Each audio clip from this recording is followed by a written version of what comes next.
selesai diselesaikan atau enggak gitu kan ya. Jadi teman-teman diharapkan tetap menyelesaikan di learning, tapi penilaiannya itu tetap saya akan mengambilnya secara kelas offline seperti ini gitu ya. Kalau yang di learning kemarin sudah saya ambil penilaian dari pertemuan 1 sampai 7. Nah sekarang pertemuan 8 sampai 14 nanti penilaiannya secara offline. Jadi di learningnya tetap diselesaikan. Nilai UAS, nilai akhir akan saya keluarkan jika di learningnya diselesaikan. Tapi jika di learningnya tidak diselesaikan, nilai UASnya tidak akan saya keluarkan. Misal nilai UASnya angka berapa?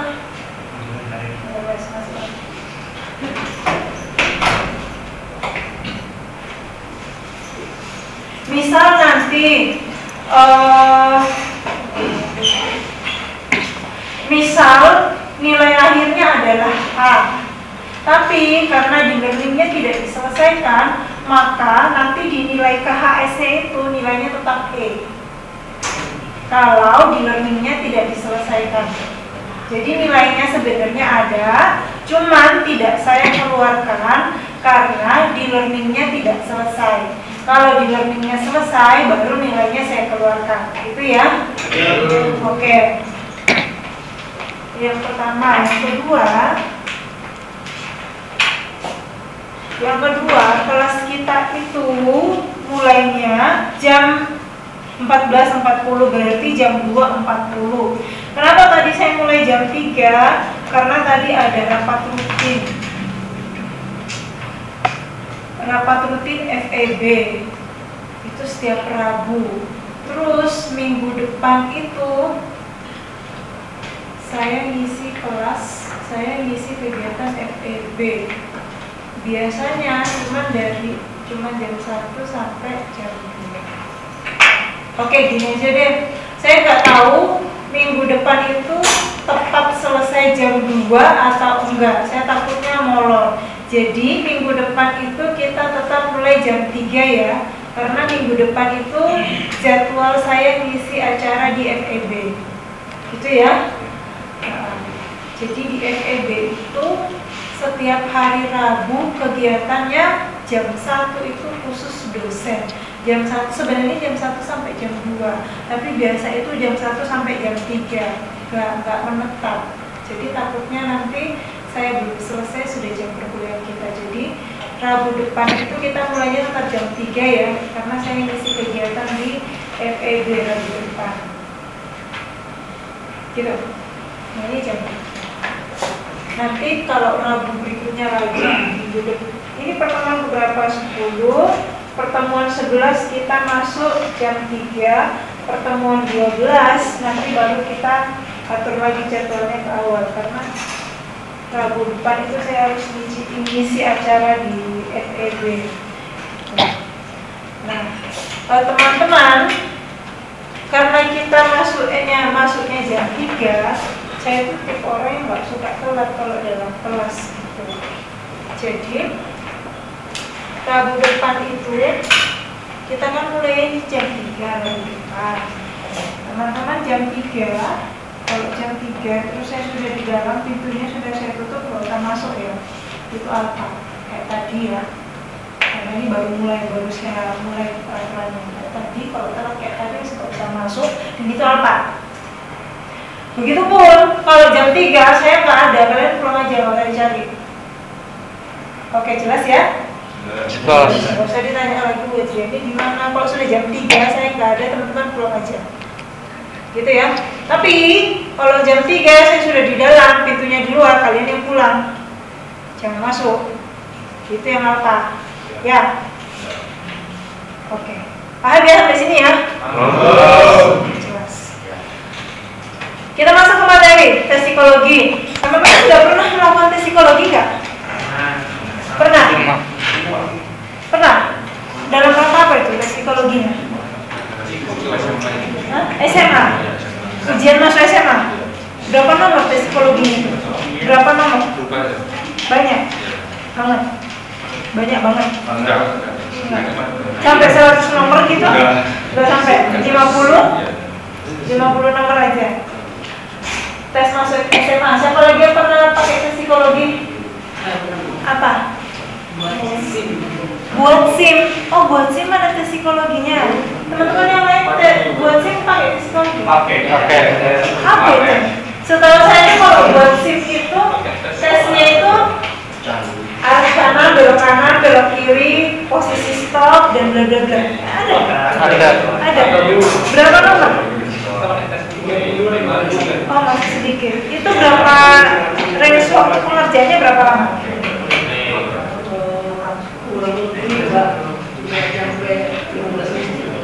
Jangan sampai 15 menit. Itu harus uji teori baru praktek. Uji teori baru praktek. Saya dulu waktu buat SIM cuma 1 kali ujian, ya itu ujian apa sih namanya, tapi bukan ujian psikologi, bukan. Cuman misalnya kalau lampu merah harus berhenti, kalau belok kanan pas persimpangan ada mobil sana, ada mobil dari sana, siapa yang duluan belok, apakah kita harus berhenti atau kita duluan belok, kayak gitu-gitu. Sama tes prakteknya gitu. Kalau tes psikologi saya nggak ada. Terus siapa yang kerja di sini? Siapa yang sudah kerja? Siapa yang pernah tes psikologi masuk kerja nggak? Pernah. Oke, tes psikologinya berapa nomor? Antara 25 sampai 50. Itu berapa lama pengerjaannya? 15 menit aja. Itu pekerjaan apa? Kerja di mana? Di franchise. Oh, franchise. Oh, franchise itu ada psikologinya ya? Iya, dulu ada. Oke. Teman-teman tahu nggak tujuan tes psikologi itu apa? Tujuannya untuk tes psikologi itu apa? Tes kejiwaan. Tes kejiwaan, jiwanya normal atau abnormal gitu ya? Iya. Kalau masuk kerja, tujuan tes psikologi. Kalau masuk kerja. Mengetahui kepribadian. Itu saya ngomong itu soal. Tadi kepribadian seperti apa? Ya itu makanya ada tes psikologi. Tahu nggak dari kepribadian apa aja? Macam-macam kepribadian apa aja? Tahu nggak?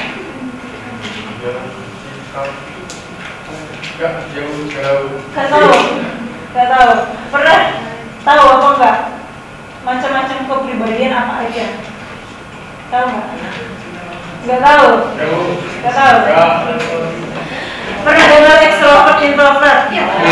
Itu salah satu contohnya macam-macam kepribadian. Ada lagi yang melankolis. Ada 4 itu ya. Itu loh tipe-tipe kepribadian. Perasaan kalau nggak salah di learning ada deh tes itu kepribadian. Kalian nggak coba? Di kelas kemarin, di kelas saya kemarin, ya itu. Kayaknya nggak ada jelasin. Di learningnya harusnya sudah dijelaskan kok. Mungkin hanya skip.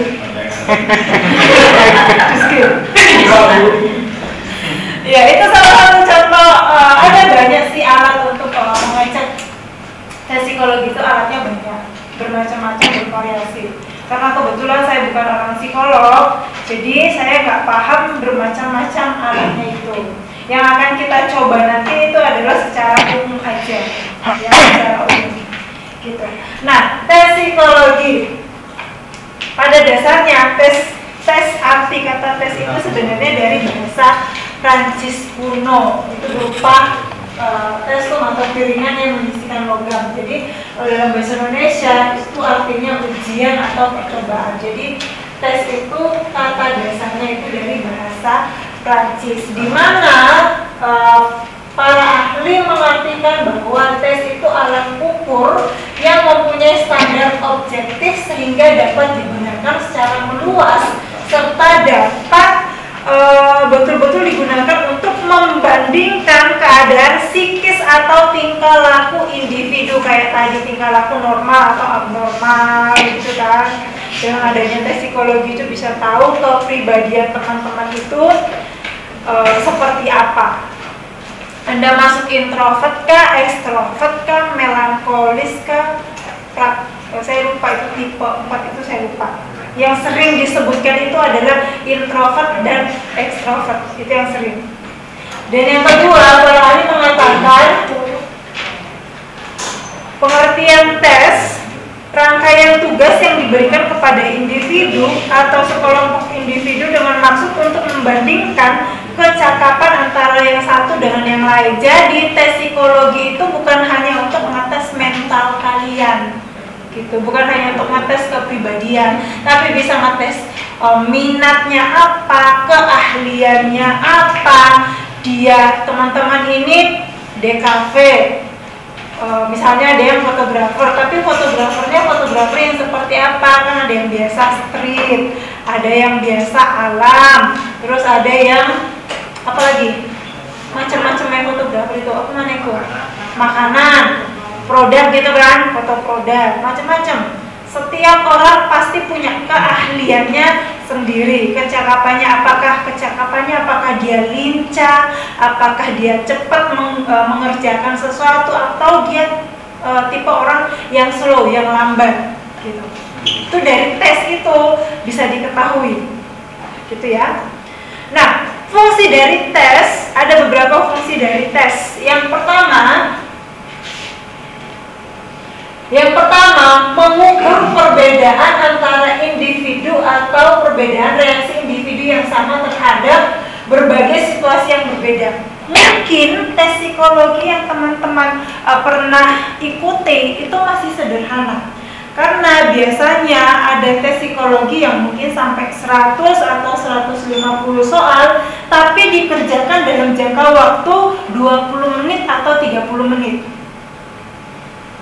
Nah, dari situ kalau kalian tes psikologi, orang-orang itu bisa tahu dengan soal 100 dikerjakan dalam jangka waktu 25 menit misalnya ya.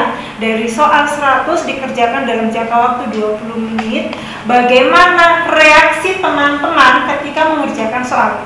Ada orang yang cepat mengerjakan soal, ada orang yang lambat, ya kan?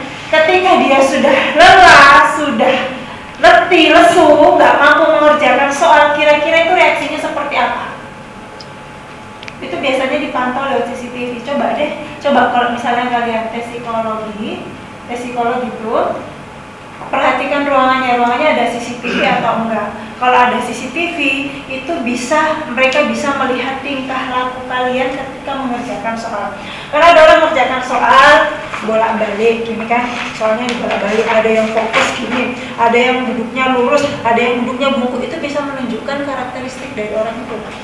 Itu yang bisa menganalisis adalah orang psikolog ya, bukan saya. Jadi kalian dianalisis itu bukan cuma dari jawaban, tapi dari tingkah laku kalian, gerak-gerik kalian. Itu bisa dianalisis. Terus nanti akan dibandingkan dengan jawaban yang kalian berikan. Gitu ya, untuk tes psikologi, untuk mengetahui perbedaan reaksi kalian kalau jawab soal, kalau ketemu soal yang sulit gimana. Kan biasa kalau ada orang yang aduh gue capek gini, kerjaannya dibanting lah, ya diginiin lah, atau enggak kepalanya digaruk-garuk lah, bajunya dibuka dan lain sebagainya. Kalau misalnya udah capek kan, ya semua dilempar gitu kan. Ada orang yang ngerjakan kayak gitu kan. Alah tugasnya buat dia nih oke, burung tugasnya Pak Wahyu, burung tugasnya Pak Handi, burung tugasnya Pak Fadil. Wah ada yang sampai nangis biasa. Itu bisa dilihat dari sini reaksi kalian ketika mengerjakan soal-soal yang diberikan. Gitu ya, ke tes psikologi. Fungsi yang kedua, salah satu masalah awal yang mendorong pertumbuhan tes psikologi adalah sebenarnya diperuntukkan orang-orang yang berlantangan mental, berkebutuhan khusus gitu ya. Sebenarnya tes psikologi itu adalah untuk orang-orang yang seperti ini. Tapi seiring perkembangan zaman dan sesuai dengan realitas yang ada, maka dibutuhkan dunia kerja, tidak hanya di dunia kerja. Kalau mau masuk sekolah, mau masuk SMA, masuk kuliah, terus mau beasiswa, ya kan? Itu butuh yang namanya tes psikologi. Jadi bukan dulu mungkin memang dikhususkan untuk orang-orang yang berkebutuhan khusus, tapi sekarang terus berkembang, maka dibutuhkan di bidang apapun. Tes psikologi itu dapat meramalkan. Apa yang diramalkan? Yang diramalkan adalah hasil tes dapat menjadi prediksi tentang perilaku subjek di kemudian hari. Ada orang yang lambat mengerjakan soal tapi benar. Ada orang yang cepat menyelesaikan tugas tapi hasilnya nggak bagus. Ada juga yang cepat tapi hasilnya bagus, macam-macam. Nah, dengan hasil tersebut teman-teman dapat diketahui kira-kira dia cocok nggak jadi atasan bagian ini, dia cocok nggak jadi bawahan, dia cocok nggak dengan spesifikasi ini dan sebagainya. Fungsi tes yang keempat itu dapat mendeskripsikan. Hasil tes ini dapat menjadi gambaran tentang aspek kepribadian subjek, terutama didukung oleh empati dan intuisi. Apakah kalian ini berempati? Apakah kalian ini orang-orang yang punya perasaan? Apakah kalian ini orang-orang yang cuek dengan sesamanya, teman kerjanya? Kalau orang-orang yang cuek biasanya nggak cocok kerjasama dengan kelompoknya. Biasanya dia bisanya sendiri. Kalau teman-teman introvert misalnya, dia kalau introvert kan penyendiri gitu kan, suka sendiri, nggak suka keramaian, berarti dia nggak cocok kerja kelompok. Kelompok kan rame-rame. Kalau introvert kan nggak senang rame-rame, biasa agak susah berkomunikasi, kemudian menentukan diri sendiri. Kira-kira teman-teman itu dengan tes psikologi apakah dapat mengenali dirinya sendiri? Nah, peran tes psikologi terhadap penentuan pekerjaan. Jadi tes psikologi ini dapat membantu menentukan jenis karir Anda. Dari tes psikologi ini teman-teman itu cocoknya di bidang apa itu bisa. Nah, saya sudah nyoba. Ini saya mau cari tahu kira-kira jenis karir yang cocok untuk teman-teman itu apa. Itu saya sudah coba alatnya. Tapi nggak paham caranya menghitung, sehingga cara menghitung biar hasilnya ketemu, jadi nggak saya pakai gitu kan. Tapi kalau saya bingung terus saya kasih ke kalian bingung, sama-sama bingung kan, ya nggak jelas kan, nggak ketemu hasilnya kan gitu. Jadi saya nggak pakai.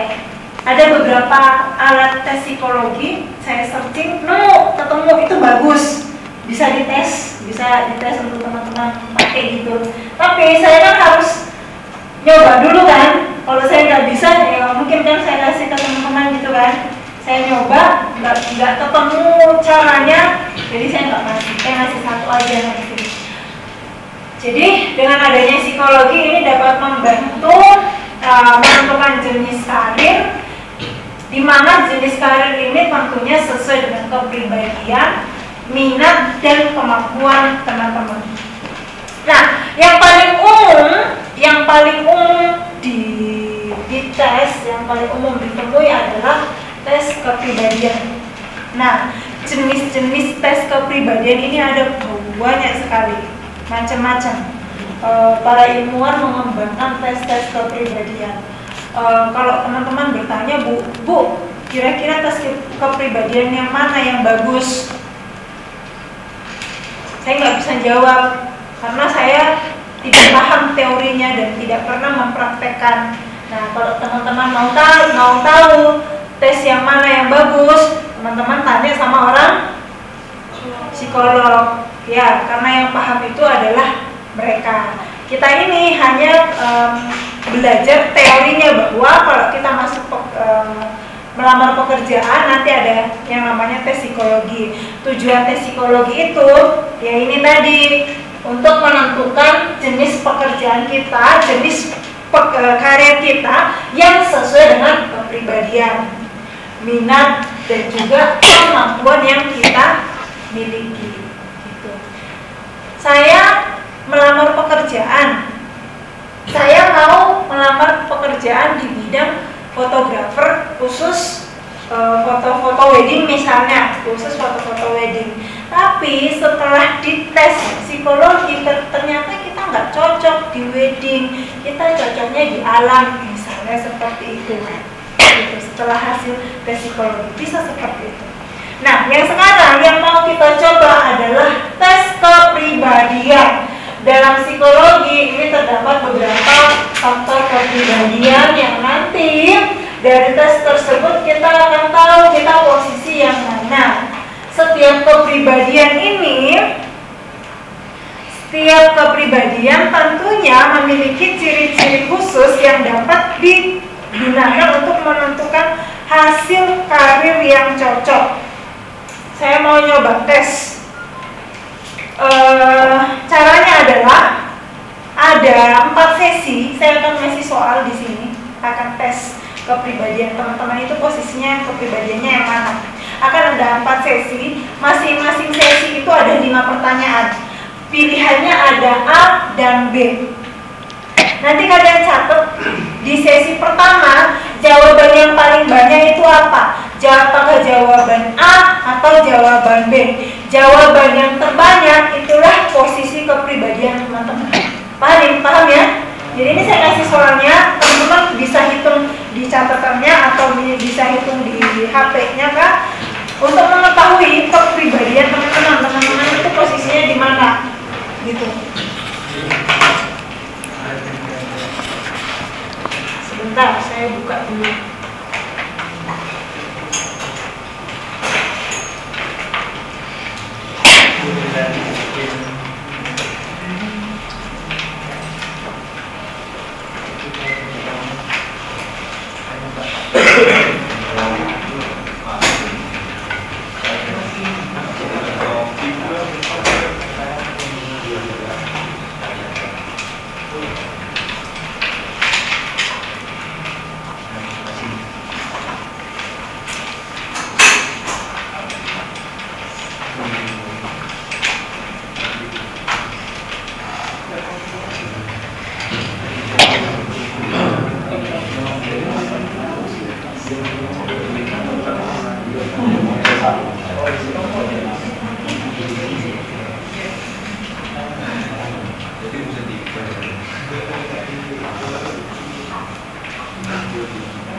Oke.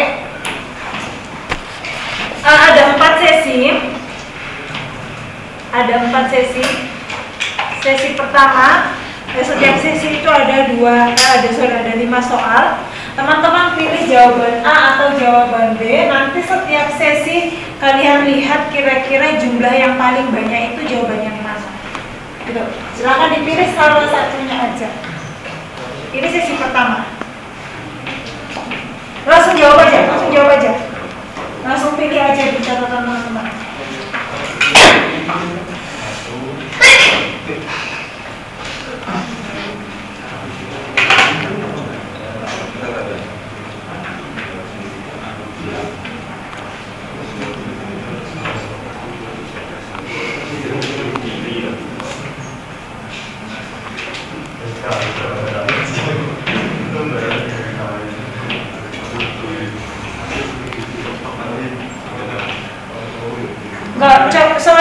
Soalnya kalimatnya nggak usah ditulis ya, langsung jawab aja A atau B atau C atau D gitu. Biar karena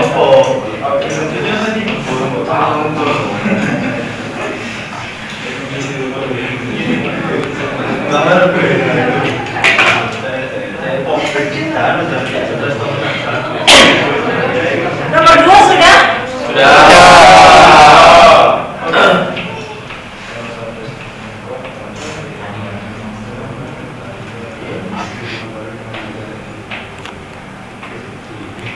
Oke,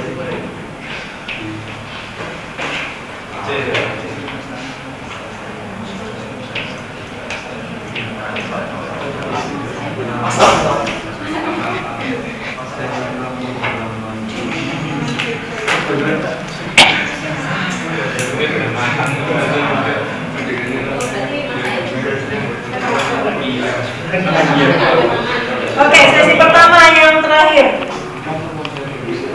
Yang 4 sudah kan? Oh, belum. Masak-masak.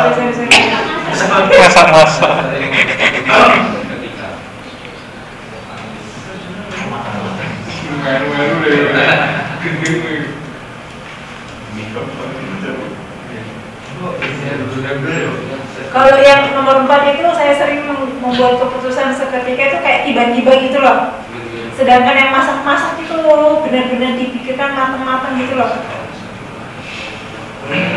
Kayak benar-benar terplanning sebelum diputuskan. Itu bagian B. Sedangkan bagian A tiba-tiba aja tanpa ada planning, tanpa ada perencanaan, langsung diputuskan gitu loh.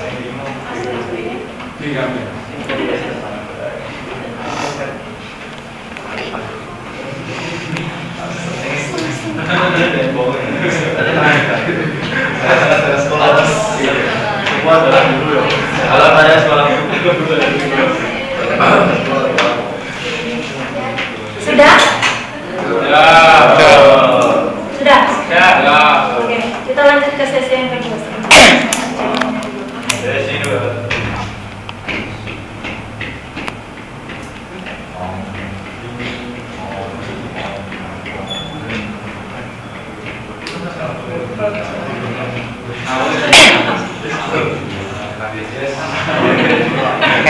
Oke, sesi kedua.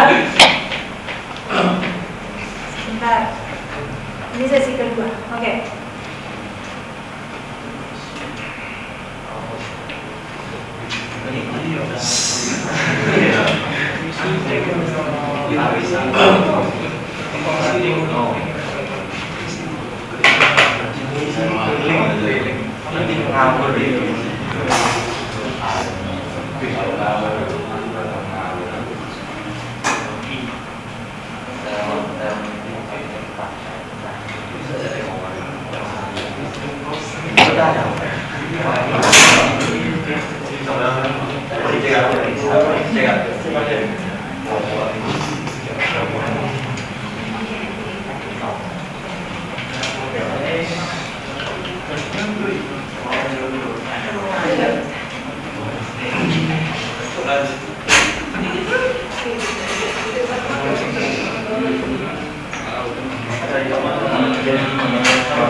Nomor 2 sudah kan?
Silakan. Oke, yang kelima.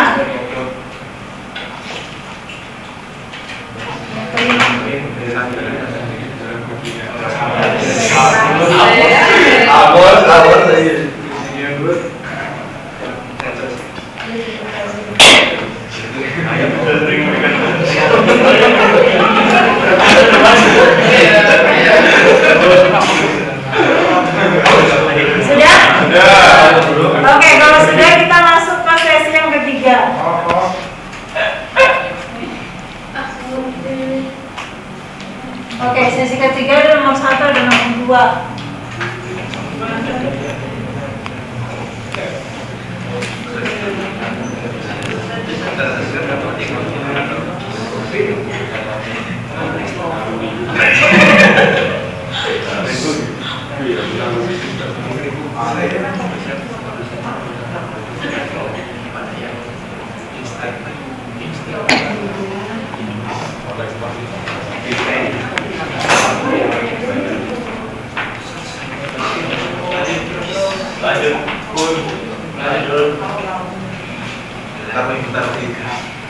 Udah? Saya bentar mana?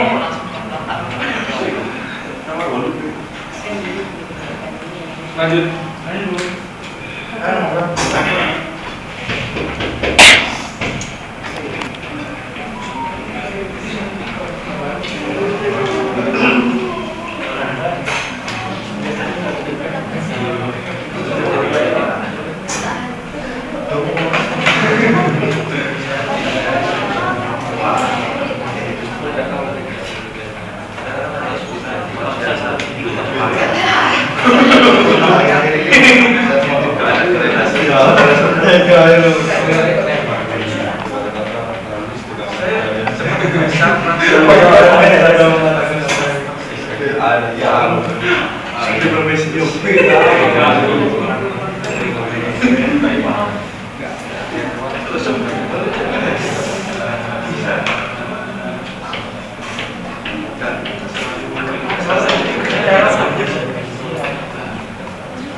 Empat sudah?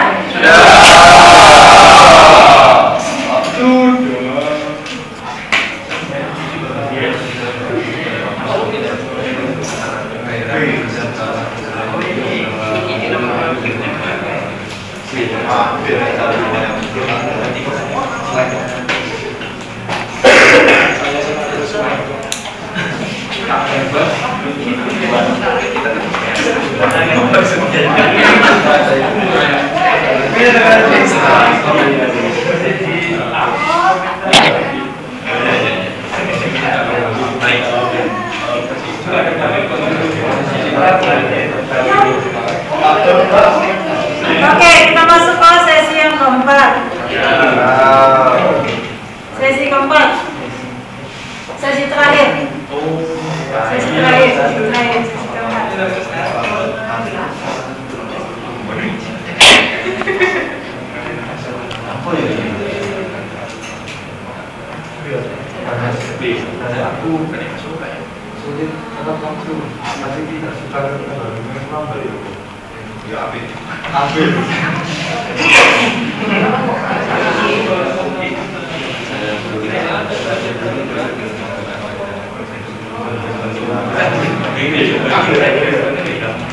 Saya bukan satu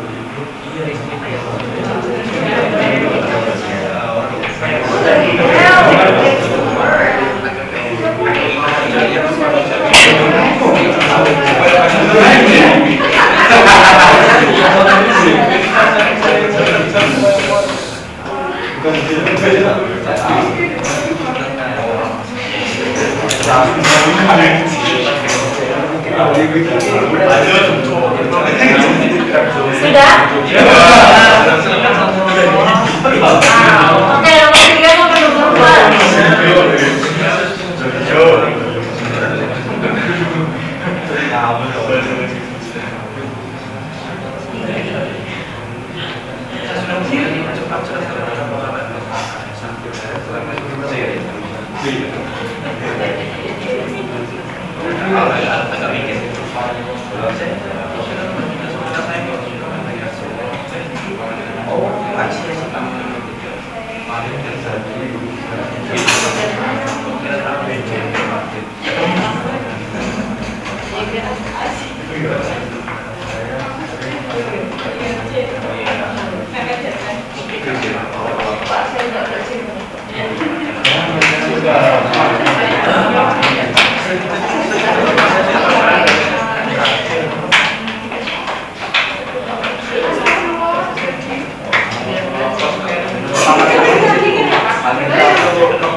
kalian lebih banyak A atau B? Akan saya sebutkan satu-satu.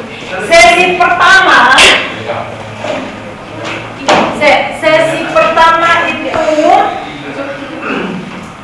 itu untuk mengetahui kepribadian kita secara khusus. Teman-teman itu ekstrovert atau introvert?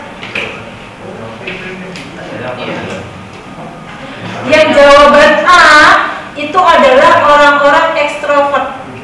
Sedangkan yang banyak jawaban B itu adalah orang-orang introvert. Sudah juga.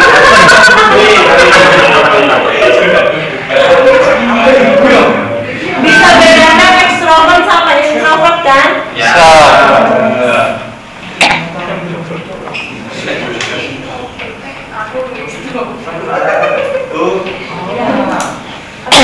Kalau Iman gimana?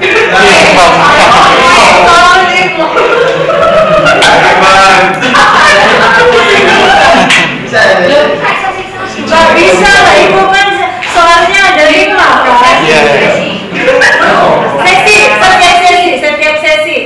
Setiap sesi ya.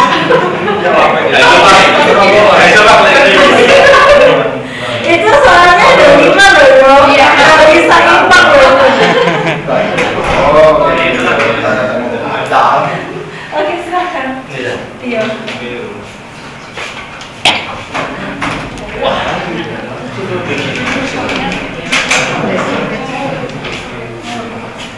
Oke, selamat sore. Oke teman-teman, saya dari tim LPMI, Lembaga Penjaminan Mutu Internal Asia. Di sini saya mau meminta bantuan teman-teman untuk mengisi survei terkait dengan kepuasan pembelajaran untuk mata kuliah ini yang diampu oleh Bu Adriani. Jadi survei ini lebih ke arah Anda menilai dosen Anda, intinya itu ya. Jadi tenang aja, kerahasiaan data terjamin. Karena yang bisa mengakses linknya itu cuman tim LPMI aja. Jadi Bu Adriani nggak akan tahu kalian menulis apa tentang Bu Adriani. Aman, oke? Jadi nanti linknya ada 11 pertanyaan pilihan, yaitu skala 1 sampai dengan skala 5. Skala 1 artinya sangat buruk, 2 buruk, 3 biasa aja, 4 baik, 5 sangat baik. Jadi jangan sampai keliru ya. Terus ada 1 pertanyaan esai, yaitu terkait dengan saran dan kritik untuk Bu Adriani. Oke?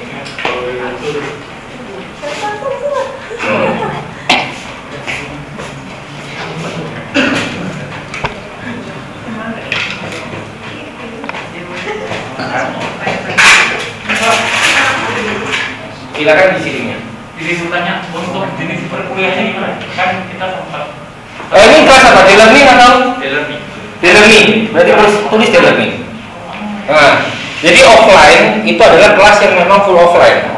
Online berarti yang dia tidak menggunakan E-learning ya. Jadi apakah E-learning atau Google Meet atau atau Zoom.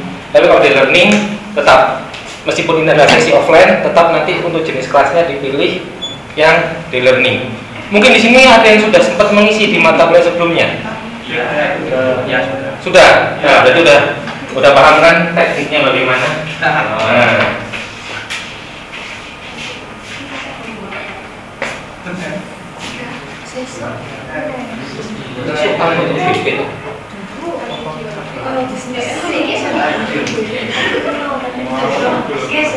Oh gitu, jamin loh. Jam 1.15 awalnya aku sampai Kamis kan lucu.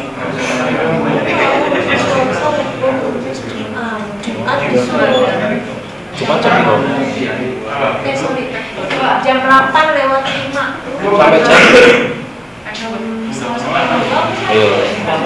sama seperapat agak bingung sih. Lumayan kelas ya. Kempor apa? Sing selesai itu 10 kelas.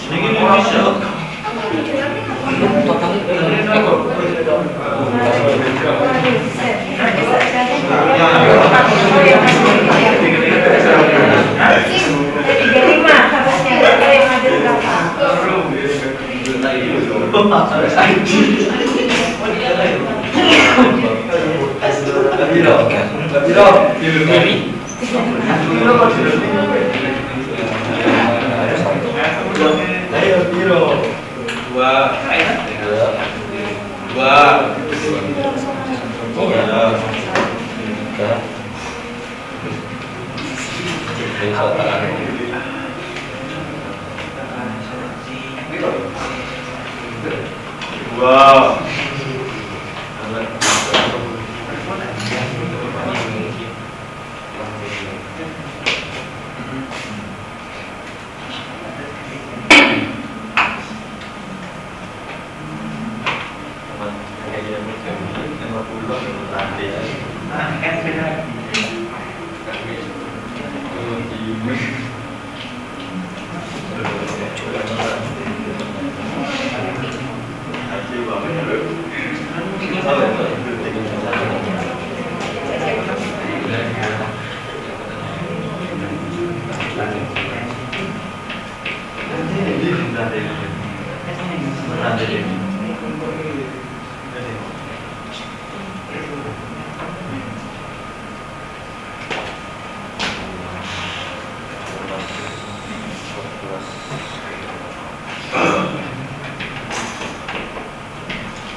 Buat ngambil iya aku kayak Itu dari sini apa beda beda? lah ya kalau ini kumbar Berarti kalau iya balik lekat sini tekok anu balik tekok sini iya sebelum ini ada satu iya sing survei sing di aku masih biasa. iya Lagi. Berarti setiap semester itu harus mengawal hasil untuk isi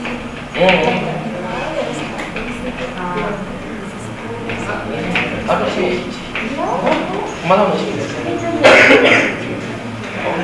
kan itu desainnya ini saya gitu lumayan 612 kelas Oh.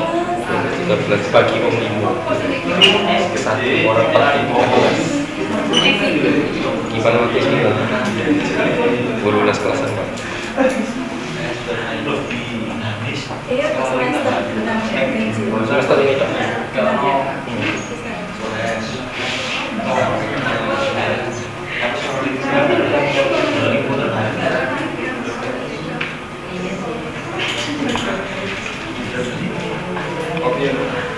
Jangan tonton.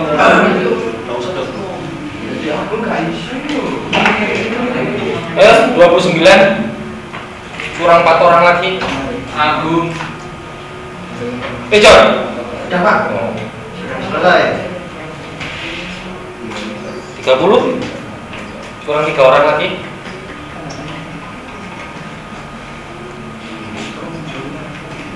31, 32 kurang 1 awak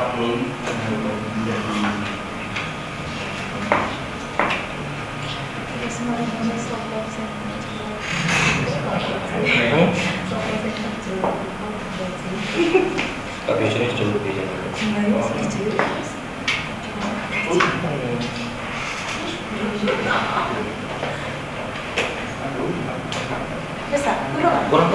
kurang satu guys sopo guys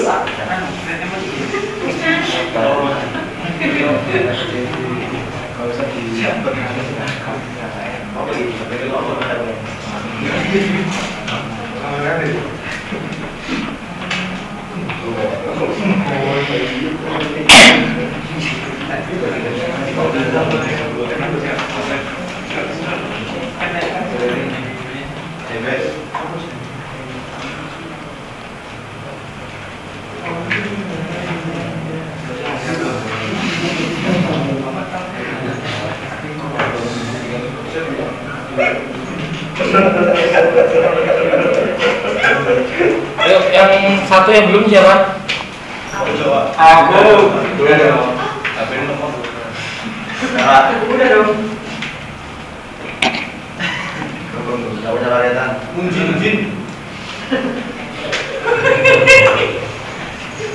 Yes, oke. Oke, terima kasih untuk partisipasinya. Selamat sore dan selamat beraktivitas. Masuk dulu ya.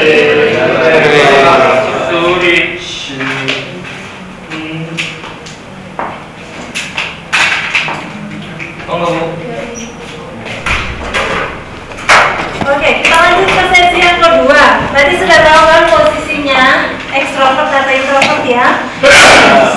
Oke, yang kedua itu sesi kedua itu membahas mengenai sensorik dan intuitif. Sensorik dan intuitif. Kalau orang yang sensorik, mereka mengerjakan sesuatu berdasarkan fakta yang ada. Faktanya harus jelas, faktanya harus konkret, datanya harus manual, harus real. Itu orang sensorik, itu jawaban K. Orang yang milih A. Nah, orang yang milih B itu lebih intuitif. Intuitif adalah mereka memproses sesuatu dengan bersifat abstrak. Kalian tahu nggak yang dimaksud dengan abstrak itu kayak gimana? Dengan mungkin gitu ya, kayak nebak gitu ya. Abstrak kan kayak kurang jelas gitu kan ya. Nah, sedangkan orang yang sensorik tadi itu dia lebih faktanya mana, datanya mana. Tapi kalau orang yang intuitif lebih bersifat abstrak gitu ya. Bisa bedakan? Bisa tentukan posisinya yang mana? Gak ada lagi yang sama ya, karena itu soalnya ada 5 loh, nggak bisa loh ada yang sama. Ya. Oke, sesi yang ketiga. Sesi yang ketiga itu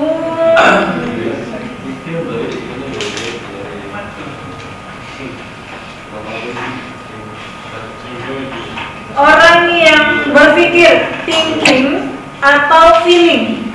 Itu yang sesi ketiga. Thinking atau feeling, pemikir atau perasa. Yang A itu pemikir. Pemikir itu mereka bekerja menggunakan logika dan suka menganalisis sesuatu. Dianalisa dulu sesuatunya. Harus sesuai logika gitu kan. Sedangkan orang yang feeling, kalau orang yang feeling kayak gimana? Orang ngawur. Yang namanya feeling pasti mereka mengambil keputusan dengan menggunakan perasaan empati, simpati, gitu kan. Tapi kalau orang thinking mau mengambil keputusan itu pakai logika, ya, pikir. Saya mau mengambil keputusan harus berpikir dulu berdasarkan logika yang ada. Sedangkan orang yang feeling mengambil keputusan sesuai dengan perasaannya, kata hatinya, empatinya, simpatinya, gitu. Gitu ya. Oke. Sesi yang keempat.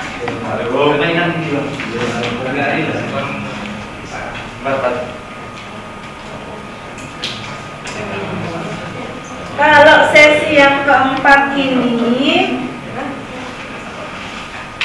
bagian A itu pemantau. Pemantau itu judge,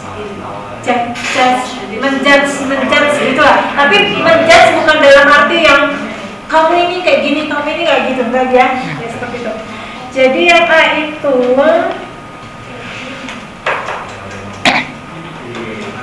kalau judge itu mereka bekerja sesuai dengan rencana yang sudah tersusun.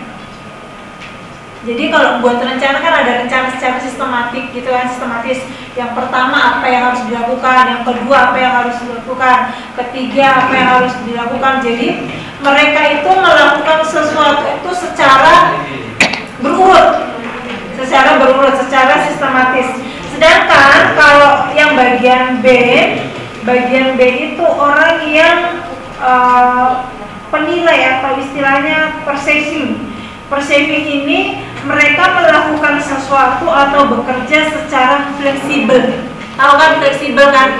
Bisa bedakan sistematis dengan fleksibel kan?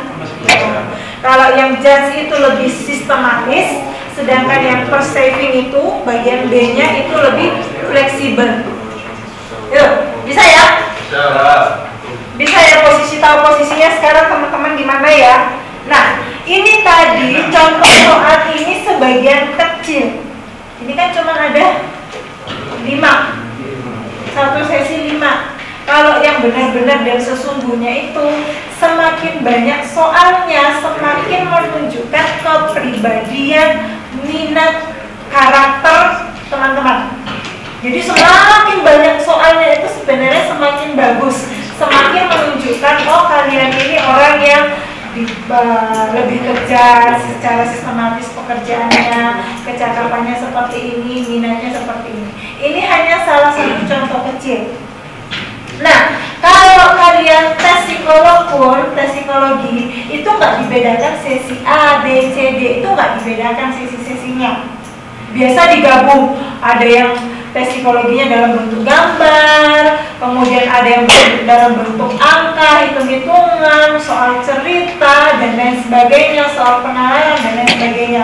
Itu tergabung, sudah digabung. Ini cuma saya bisa aja. Tapi kalau yang sesungguhnya, tes yang sesungguhnya dan tes yang sebenarnya, itu disatukan. Itu satukan di dalam. Gitu ya. Jadi teman-teman jangan bilang, kok tesnya Bu Adriani soalnya cuma 5 nomor. Ini contoh. Mau tahu selengkapnya itu biasanya pertanyaannya atau soalnya itu lebih banyak. Ya sampai 100, 150. Tetapi waktu pengerjaannya mungkin hanya 60 menit atau 30 menit dan lain sebagainya. Ya, ini hanya contoh. Ada banyak tekniknya, ada banyak teori-teorinya. Gitu ya.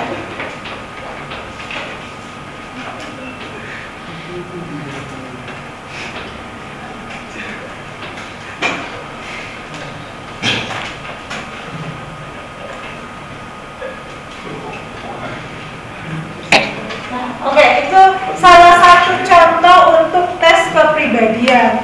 Kalau tes minat itu ada lagi tesnya, modelnya ada lagi macam-macam juga, gitu ya. Cuma tidak saya teskan. Saya nggak berani ngasih tes ke teman-teman karena saya juga nggak paham cara menghitungnya. Soalnya ada, tapi tekniknya, cara menghitungnya itu yang saya nggak paham. Gitu. Jadi saya nggak ngasih contohnya. Tes minat, keinginan atau hasrat yang kuat dalam melakukan aktivitas tertentu. Minat, kalian minat nggak ya? Salah satu tes minat itu aku mau hasil survei kuliah kalau hasil survei saya jelek, berarti kalian tidak berminat di kelas saya, gitu loh. Itu loh maksudnya. Dan iya.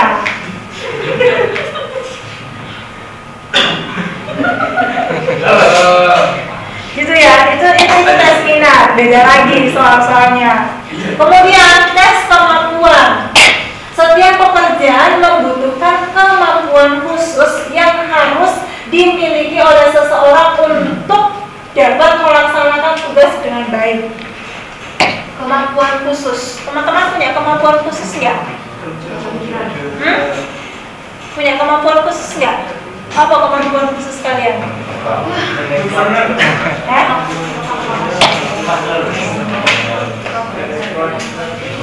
Ada mana ada? Kemampuan khususnya apa?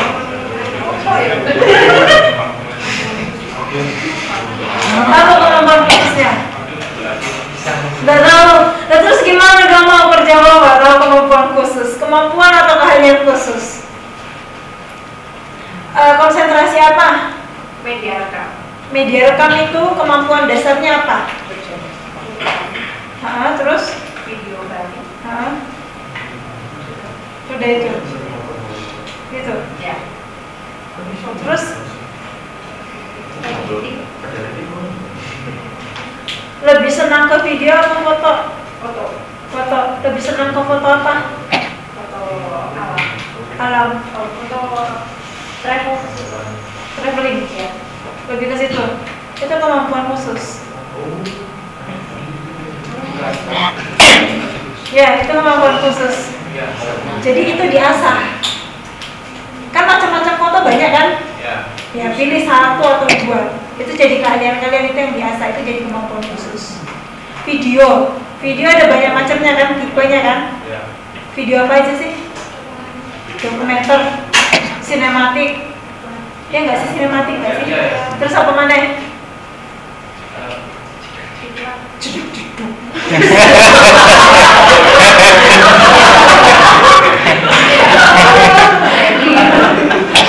Oh no, video jeduk. Terus video apa lagi? Highlight itu yang kayak gimana? Highlight itu di atasnya sinematik. Oh gitu. Contohnya gimana tuh? Kayak potongan dari dokumenter.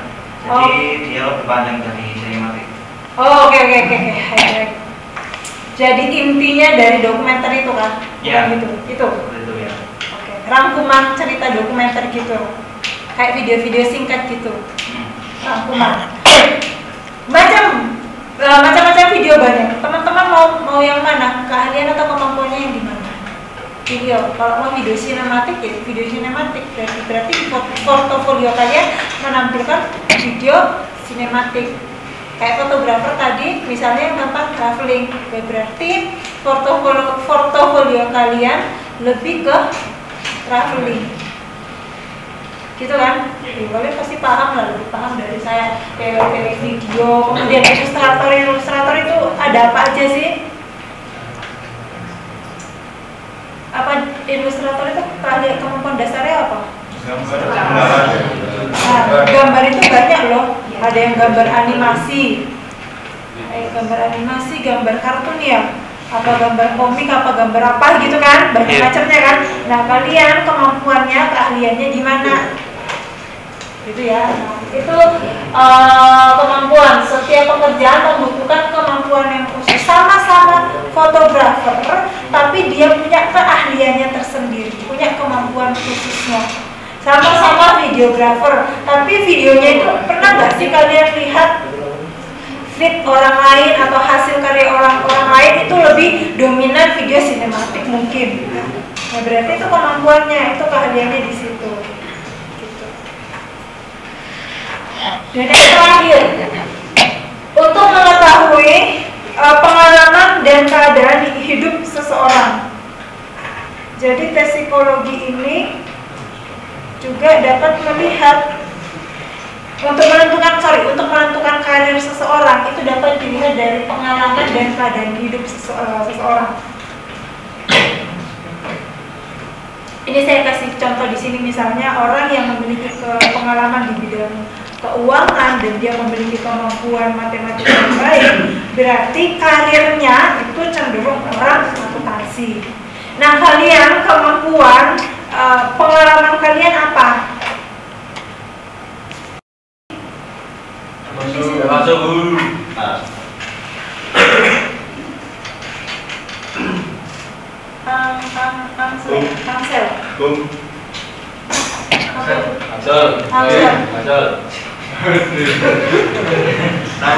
Ansel kemampuannya apa?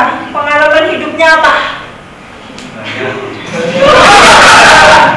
Di bidang video, di bidang desain komunikasi visual, pernah berpengalaman apa aja? Jadi banyak.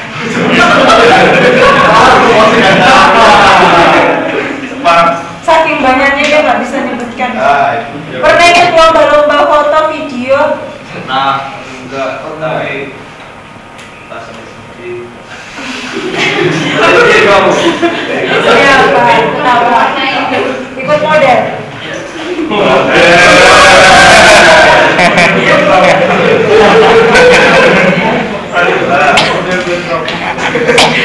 SD ikut apa? Lomba mewarnai. Apa? Gambar. Lupa. Oh, IPA.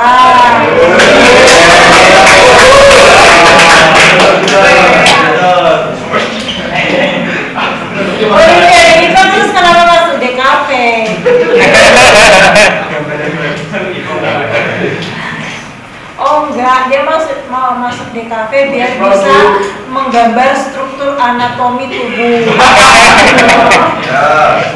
Ya kan? Mau gambar struktur bawang merah. Kalau dipakaikan mikroskop kan kelihatan kan struktur model-modelnya bawang merah gitu. Ya kan, biologi kan seperti itu. Terus berdasarkan pengalaman hidup, kira-kira karirnya mau jadi apa?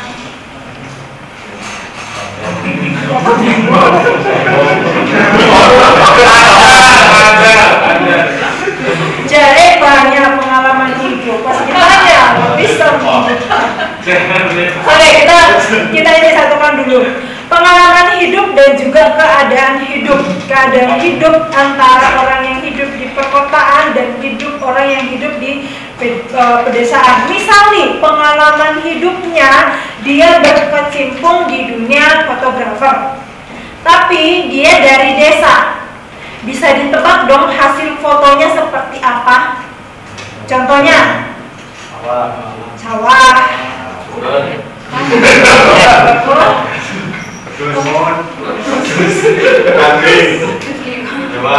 Sungai, kelapa. Jadi bisa dilihat hasil karyanya mungkin orang yang lagi naik sepeda pakai topi sawah itu loh, topi apa sih namanya? Nah, terus sawah pagi-pagi lagi sunrise, kan kayak gitu kan? Atau enggak orang lagi di kebun nanam gitu kan? Atau enggak kegiatan di sungai lagi mandiin kerbau atau mandiin sapi, itu kan kehidupan di desa kan? Nah kalau mereka yang hidup di kota, kira-kira hasil karyanya seperti apa? Hasil karyanya seperti misalnya gedung-gedung bertingkat, itu atau enggak kayu tangan, ya kan, beda tipis sama Citayam gitu kan, kehidupan di kota. Jadi kalau yang di kota mungkin dia bisa jadi jurnalistik seperti itu, dari pengalaman hidup dan juga keadaan hidupnya. Nah itu secara sederhana tujuannya atau fungsinya dari tes psikologi. Jadi kalau misalnya teman-teman bingung, saya ini mau kerjanya apa, teman-teman bisa ke psikolog aja ya, tes psikolog itu menentukan kira-kira karir yang cocok untuk saya itu apa. Itu bisa dilihat dari hasil jawaban teman-teman. Oke, saya absen. Absen tadi ada ya? Agung. Ada Bu. Albriko, Andi Mahbudi, Anelka, Bintang, Grace, Dava, Denis, Desta, Jody, Gladys, Iqbal, Jagat, Mahri, Randy, Alvin,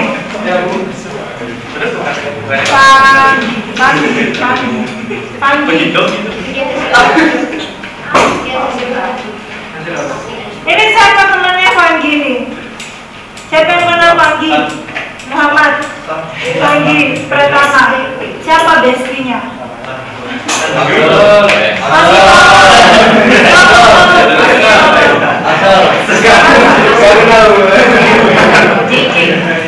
Tahu gak lulus nanti dia. Udah berapa kali absen?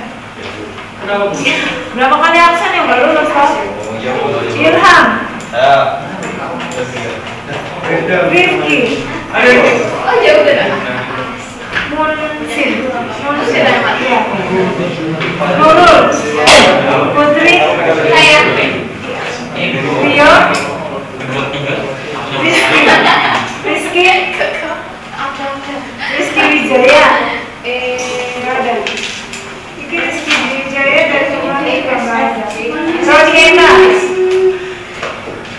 Stanley. Stanis. Susanti. Tiara. Yuyun. Anu.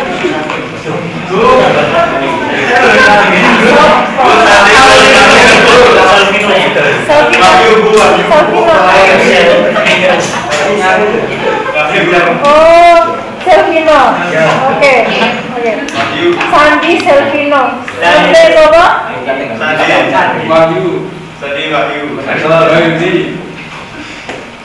Bentar. Rizky Wijaya mana?